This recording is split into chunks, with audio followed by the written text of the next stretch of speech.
All right, we're going to try to connect three things today that, on the surface, have almost nothing in common. We're talking about an ancient song of revolution, a modern guide to making your own luck, and the birth of a plastic superstar. I know, it sounds like a totally random mix, but trust me, by the end of this, you're going to see this incredible thread of wisdom that ties them all together. So yeah, that's our big puzzle for today.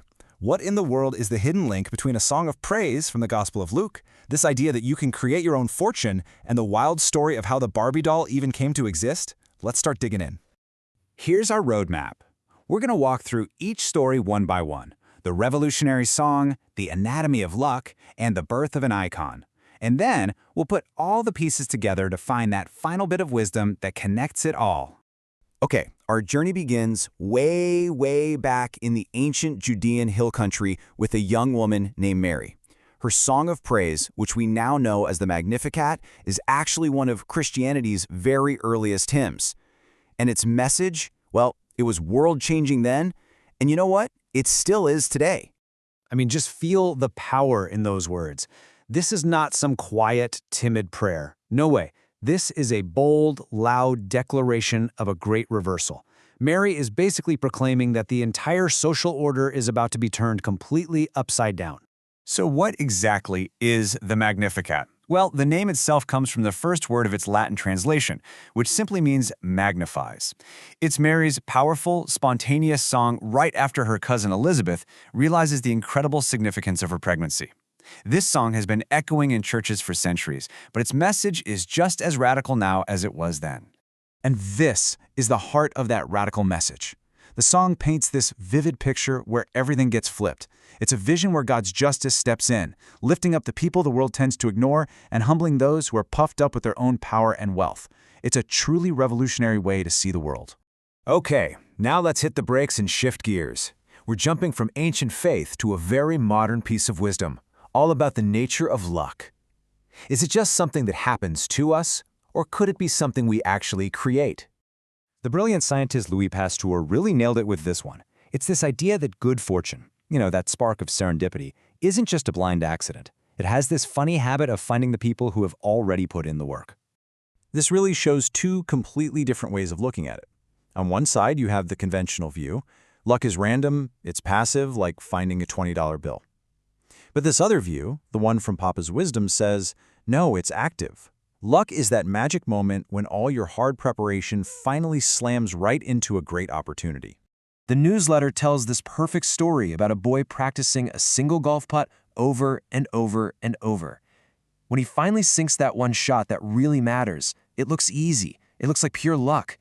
But that so-called luck was actually forged in hundreds of quiet, deliberate practice strokes when absolutely no one was watching. See, it's not magic. It's practically a formula. First, you prepare relentlessly so the skill becomes automatic. Second, you practice for the hard stuff. You position yourself for the toughest moments. And third, when the opportunity shows up, you act with confidence because you know you've earned the right to be ready. And now, let's grab the final piece of our puzzle. We're going to hop back in time again, this time to the 1950s, for a little history lesson that completely blew up the toy industry, the birth of Barbie. Before Barbie, the doll world was pretty much all babies. That was it. But Mattel's co-founder, Ruth Handler, she noticed something that everyone else was missing. She watched her daughter, Barbara, giving her simple paper dolls adult roles and grown-up jobs, and she saw this massive gap in the market. And that one simple observation started a revolution. After seeing her daughter play, Ruth was on a trip in Europe and she found a German doll called Bild Lilly, which was an adult figure. She took that idea back to Mattel, adapted it for kids, and on March 9, 1959, an icon was officially born. When she debuted, Barbie cost just $3 and wore that now famous striped swimsuit. But the really fascinating part is the reception she got.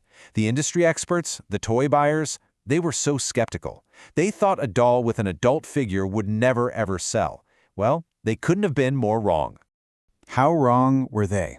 In the very first year, Mattel sold 350,000 Barbie dolls. The kids got it. They understood Ruth Handler's vision instantly, even if the so-called experts didn't have a clue. So we've looked at a revolutionary song, a philosophy of luck, and an iconic toy. Now it is finally time to connect all those dots and find that common thread we've been hunting for. The connection is the power of seeing differently. It's having a perspective that is both prepared and insightful. The Magnificat is all about seeing the world not as it is, but as it could be. The Anatomy of Luck is about seeing success not as an accident, but as a direct result. And The Birth of Barbie came from someone seeing a need that an entire industry had completely ignored. And that's really the ultimate takeaway here. True wisdom. Doesn't matter if it's spiritual, personal, or in business. It isn't just about knowing stuff. It's about building a prepared mind that lets you see the world from a unique angle. It allows you to spot the potential for a great reversal, the opportunity hiding in all that preparation, and the unfulfilled needs that are sitting right there in front of everyone. And we'll end on this piece of wisdom from Papa Q Bear. Ultimately, whether it's in our faith, our personal goals, or our work, the greatest advantage we can ever have is to be prepared. Winners are simply the ones who show up ready. So the real question for all of us is, are we showing up ready?